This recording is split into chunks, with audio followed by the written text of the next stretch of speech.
and welcome to another GCSE revision video, and in this video we're going to be looking at powers of powers.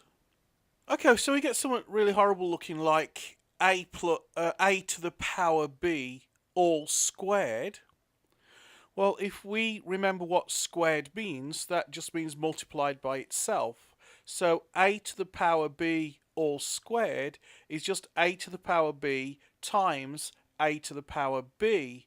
And we remember from our law of indices that a to the power b times a to the power b is just a to the power 2 times b.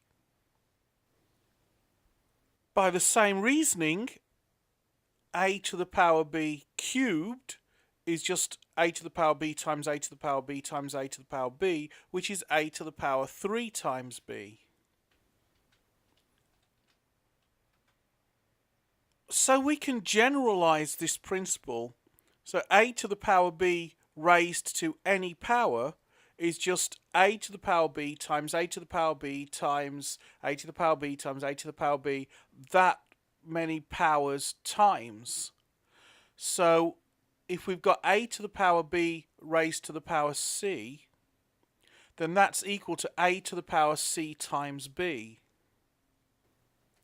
So this brings us to another one of our laws of indices.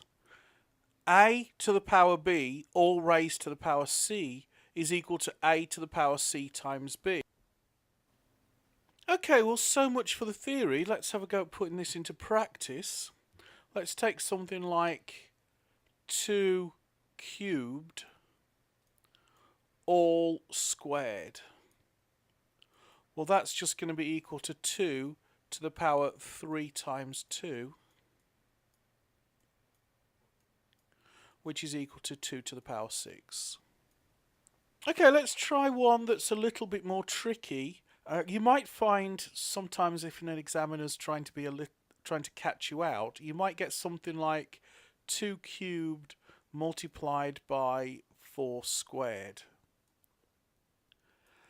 Now, you might think, well, hang on, you can't use the law of indices because the bases are not the same. You can only combine the indices if the bases are the same. But in this case, we can make the bases be the same because 4 is the same as 2 squared.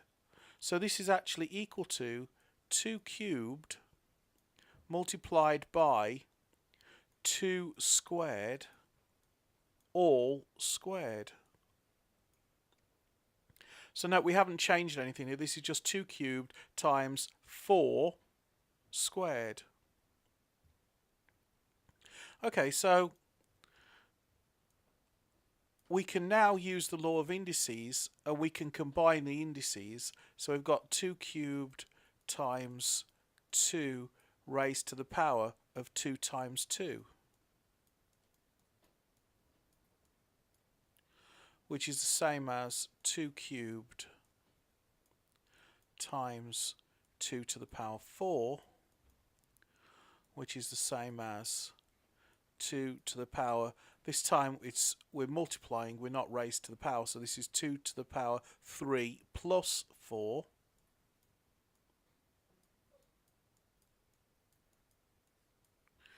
which is equal to 2 to the power 7.